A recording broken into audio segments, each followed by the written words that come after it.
Assalamualaikum. Waalaikumsalam.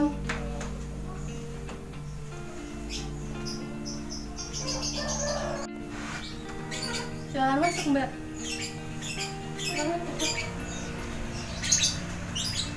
Namanya siapa, Mbak? Amala, Bu. Mbak Amala. Iya. Mbak Amala, rumahnya mana, Mbak? Saya dari Batam, Bu.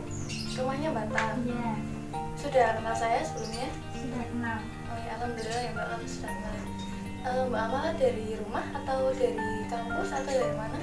Saya dari rumah. Emang sengaja ingin menolong Ibu. Alhamdulillah tidak nyasar. Oh ya. Alhamdulillah nggak nyasar ya, Mbak ya? Iya. Gimana kabar Mbak Amala? Kabar saya kurang baik, Bu. Saya ingin melakukan konseling. Ada sedikit masalah yang ingin saya selesaikan. Ya, sebelumnya Mbak Amala sudah tahu apa itu konseling? Saya sedikit tahu, Bu. Intinya itu membantu seseorang yang punya masalah untuk mendapatkan solusi, kan, Bu? Iya, benar sekali Mbak Amala. Jadi, layanan konseling adalah proses membantu individu maupun kelompok untuk menyelesaikan masalah yang mereka alami. Jadi, di sini posisi saya sebagai konselor yang bertugas untuk menjembatani masalah yang konseli saya alami, dan Mbak Amala berkedudukan sebagai konseli yang ingin masalahnya bisa terselesaikan. Itu bisa dipahami Mbak Amala? Iya, Bu, bisa. Ya, terus sedikit saya jelaskan ya Mbak Amala. Jadi di proses konseling ini ada 3 asas yang harus kita berdua sama-sama patuhi. Yang pertama yaitu asas kerahasiaan. Jadi asas kerahasiaan ini, apapun yang Mbak Amala ceritakan itu hanya Mbak Amala, saya dan Allah SWT yang tahu. Jadi Mbak Amala itu tidak perlu khawatir masalah ini akan bocor kemana-mana gitu ya. Terus asas yang kedua yaitu asas keterbukaan. Jadi Mbak Amala sebagai konseli saya harus terbuka dengan masalah yang Mbak Amala alami. Jadi kita bisa mengkomunikasikan masalah tersebut sehingga nanti bisa ditemukannya solusinya. Terus yang ketiga yaitu asas kesukarelaan. Jadi Mbak Amala datang ke sini dengan sukarela, dengan keikhlasan hati Mbak Amala sendiri agar masalah yang Mbak Amala alami itu bisa terselesaikan. Begitu, apa bisa dipahami Mbak Amala? Iya, Bu, bisa. Oh iya, jadi waktu konseling yang kita lakukan ini durasinya 10 menit ya Mbak Amala. Nanti kalaupun sekiranya masih dibutuhkan pertemuan berikutnya, nanti kita coba untuk membicarakan lagi kiranya mau pertemuannya itu mau kapan. Bisa dipahami? Iya, Bu, saya paham. Ya. Jadi tadi Mbak Amala kan bilang kalau Mbak Amala itu kondisinya atau kabarnya itu sedang tidak baik. Kalau boleh saya tahu, kenapa kondisi Mbak Amala atau kabar Mbak Amala tadi bisa dikatakan tidak baik? Saya tidak tahu, Bu. Saya merasa sangat bingung dan tidak sedih. Mbak Amala merasa bingung dan merasa sedih. Saya paham apa yang Mbak Amala rasakan. Mbak Amala bisa menceritakan lebih detail nggak perasaan sedih dan bingungnya Mbak Amala itu seperti apa? Iya, Bu, baik. Jadi begini, Bu, saya merasa tidak percaya diri ketika tampil di depan kelas, apalagi ketika saya sedang presentasi, Bu. Lalu bagaimana Mbak? Setiap saya tampil di depan kelas, saya pasti gugup dan bingung harus berkata apa. Rasanya tiba-tiba bibir saya menjadi kaku.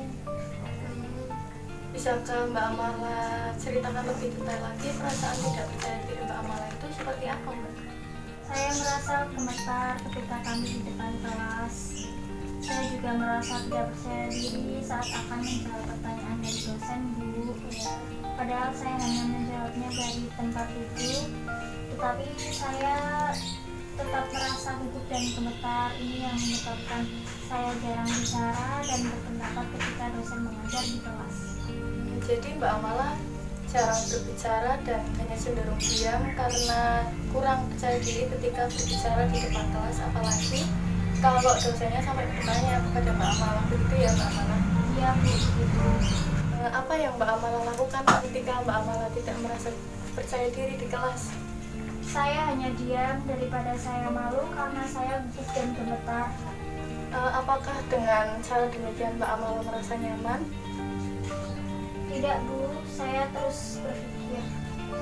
Jadi sepertinya Mbak Amala berpikir bahwa segala sesuatu yang harus dilakukan Mbak Amala itu harus sempurna tanpa ada kesalahan. Benar demikian Mbak Amala? Benar Bu, memang saya orang yang sangat perfeksionis. Kalau begitu, apakah masalah Mbak Amala tentang bagaimana Mbak Amala bisa presentasi di depan kelas dan juga menjawab pertanyaan dosen dengan baik dan benar? Iya Bu, saya bingung harus bagaimana. Ya, bagus sekali Mbak Amala sudah bisa mengetahui masalah yang Mbak Amala alami, yaitu bagaimana cara bisa percaya diri di depan kelas dan juga menjawab pertanyaan dari dosen supaya Mbak Amala tidak gugup lagi. Iya Bu, saya sangat ingin bisa tampil percaya diri di depan kelas dan bisa menjawab pertanyaan dosen tanpa gugup. Bagus sekali keinginan Mbak Amala, saya sangat senang mendengarnya. Lalu apa Mbak Amala sudah memiliki cara untuk mengatasi masalah Mbak Amala tersebut? Baik Bu, saya akan berusaha melakukan yang terbaik agar saya merasa percaya diri saat presentasi dan menjawab pertanyaan dari dosen. Baiklah, kira-kira rencana Mbak Amala ke depannya gimana? Pertama, saya akan berlatih dan belajar materi yang akan saya presentasikan. Yang kedua, saya akan tes penampilan rapi sehingga saya merasakan percaya diri. Yang ketiga, saya akan berdoa dulu sebelum presentasi agar saya merasa tenang. Itu yang akan saya lakukan. Bagus sekali Mbak Amala sudah tahu dengan sendiri ya apa yang harus Mbak Amala lakukan. Kira-kira kapan Mbak Amala akan melakukan rencana yang sudah tadi Mbak Amala sebutkan? Gini Bu, kebetulan minggu depan saya ada presentasi dan saya akan mempersiapkannya. Baik, saya yakin Mbak Amala bisa melakukannya. Jadi yang pertama harus Mbak Amala lakukan yaitu belajar terlebih dahulu sebelum presentasi. Yang kedua yaitu berpenampilan rapi ketika mau presentasi supaya Mbak Amala lebih percaya diri lagi. Dan yang ketiga yaitu Mbak Amala akan berdoa sebelum presentasi agar presentasi itu bisa dilancarkan oleh Allah Subhanahu Wa Taala. Benar begitu Mbak Amala? Iya Bu, benar. Apa Mbak Amala yakin bisa melakukannya? Iya Bu, yakin. Ada lagi yang mau disampaikan kepada saya? Tidak Bu, cukup. Kebetulan waktunya sudah berlalu 10 menit, jadi kita harus mengakhiri sesi konseling kita hari ini. Kalau nanti Mbak Amala mau bertemu lagi dengan saya, silakan nanti bisa langsung kontak saya saja ya Mbak Amala.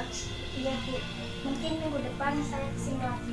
Iya, nanti langsung kesini aja ya. Iya Bu, terima kasih Ya, sama-sama. ya Bu.